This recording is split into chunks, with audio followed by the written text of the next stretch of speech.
का समर्थन मूल्य 2600 रुपए क्विंटल, हाँ 5 हॉर्स पावर तक मुफ्त बिजली जैसे प्रावधान, हाँ महिलाओं को प्रति माह 1500 रुपए हाँ व गैस सिलेंडर 500 रुपए में, हाँ 25 लाख रुपए तक का स्वास्थ्य बीमा हाँ। व पुरानी पेंशन देने का वादा कांग्रेस ने किया है। हाँ। मध्य प्रदेश के नवनिर्माण हेतु कांग्रेस पार्टी को चुने।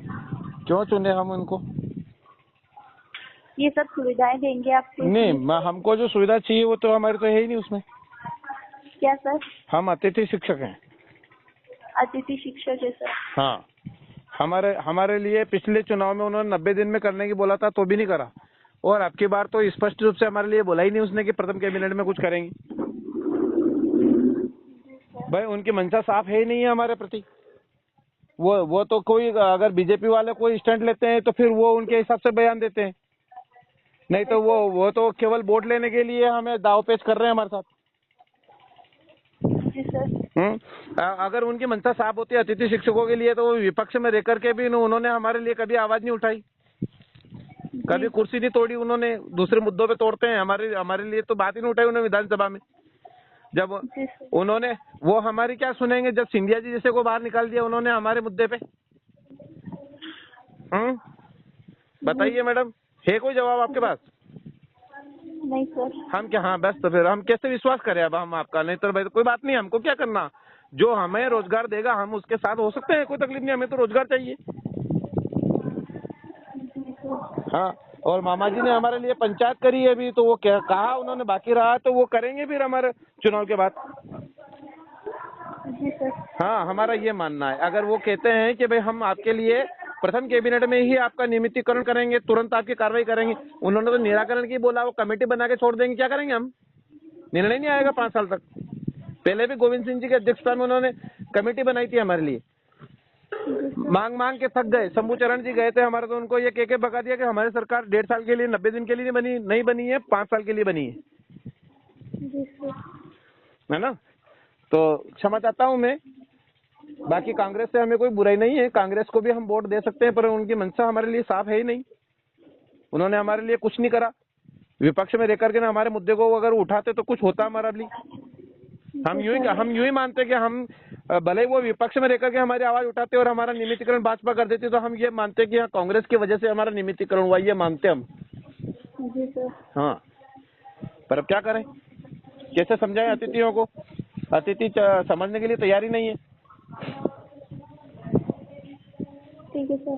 ठीक है मैडम, जी। आप कुछ कर सकते हैं तो बताइए कि कोई आप बताइए, कोई अगर योजना हो हम अतिथि शिक्षकों के लिए, कांग्रेस के लिए, ताकि हम विश्वास कर लें, ऐसे कोई हो तो बताओ मुझे, हम आपको वोट दे दें। सर इसमें दे रखा है कि 2 लाख सरकारी पद भरे जाएंगे। वो पद भर जाएंगे, उनमें अतिथि शिक्षक का क्या है? तो सर आप सरकारी शिक्षक भी तो हो सकते हो।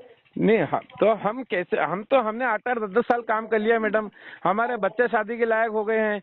अब हमें आप नई भर्ती में अगर आप घोड़ों और गधड़ों को उन सबको एक साथ में इकट्ठे करोगे तो कैसे काम होगा? जी सर।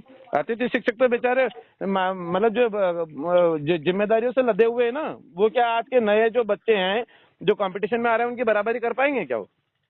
जी सर। हाँ, अभी आप जो बात कर रहे हैं, आपकी एज अभी कितनी है, और 40 साल वाले की एज क्या होगी? कौन करेगा इसको बराबरी? कौन कर सकता है? किसका दिमाग कितना काम करता है? हाँ, परंतु एक बात है, अतिथि शिक्षकों को बहुत जोरदार जो है अनुभव है पढ़ाने का, वो डीएड बीएड प्रशिक्षित हैं, और वो पात्रता परीक्षा पास भी हैं बहुत सारे उसमें, और बेहतरीन परिणाम दे रहे हैं अतिथि शिक्षक। हर बार वो मेरिट बनती है उनकी, हर बार आवेदन आते हैं स्कूल में और मेरिट के आधार पर उनका चयन होता है। हाँ, कांग्रेस ने एक काम ठीक करा था अतिथि शिक्षकों के लिए, उनके लिए धन्यवाद कि उन्होंने हमें बोनस अंक दिया स्कोर कार्ड में, परंतु उससे हमारा निश्चित रोजगार नहीं हो पाया। जी ठीक है सर, धन्यवाद। हाँ, बाकी राकेश जी पाटीदार से बहुत बढ़िया प्रेम है हम। गेहूं का समर्थन मूल्य 2600 रुपए क्विंटल, 5 हॉर्स पावर तक मुफ्त बिजली, महिलाओं को प्रति माह 1500 रुपए, गैस सिलेंडर 500 रुपए में, 25 लाख रुपए तक का स्वास्थ्य बीमा व पुरानी पेंशन देने का वादा कांग्रेस ने किया है। मध्य प्रदेश के नवनिर्माण हेतु कांग्रेस पार्टी को चुने। अच्छा, चलो, तो ये कहने के लिए फोन लगाया कि हमारी भी सुनोगे आप। जी नहीं सर, आपको बताने के लिए। अच्छा, हमारी तो नहीं सुनेंगे कि? जी सर, आप भी बोलिए, आपकी बात भी सुनी जाएगी। अच्छा, हमारी बात सुनी जाएगी तो आप पहुंचाएंगे हमारी बात को? जी सर। हाँ, आपने जितनी योजनाएं के नाम बोले हैं इनमें हम अतिथि शिक्षकों का नाम ही नहीं है, जी सर। है ना? और सर मैंने आपको थोड़ी देर पहले कॉल किया था क्या?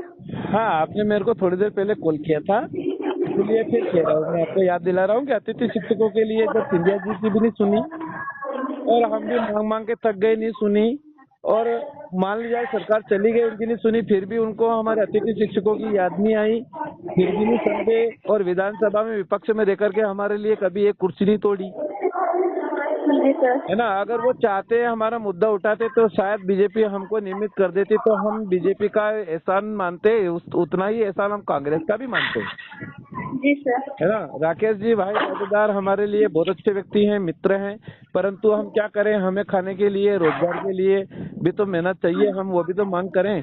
हम किसके साथ जाएं बताइए आप? हम कांग्रेस के साथ किस आधार पे जाएं? उन्होंने अभी तक हमारे लिए स्पष्ट नहीं बोला कि हम प्रथम कैबिनेट में आपका नियुक्तिकरण कर देंगे, उन्होंने निराकरण की बोला है, उसकी कोई समय सीमा नहीं है। कमेटी गठित कर देंगे, पहले करी थी गोविंद सिंह जी की अध्यक्षता में से, फिर हमें बुलाएंगे। हमारी 45 साल की उम्र हो गई, क्या हम 50-51 साल में जाकर के हम स्थायी होंगे? बताइए आप, ऐसा कोई आपके पास विकल्प हो तो बताओ, जवाब हो आपके पास में तो। आपकी सरकार अगर हमारे लिए कुछ करती हो तो बताइए। सर हम आपकी बात को आगे तक पहुंचाएंगे, है ना? और आज तक उन्होंने किसी भी मंच से, कमलनाथ जी ने खुल करके नहीं बोला कि हम अतिथि शिक्षकों चिंता मत करो, पिछली बार हमने आपके लिए थोड़ी लेट कर दी थी, गलती हो गई थी, अब की बार हम पहली कैबिनेट में आपको निश्चित रूप से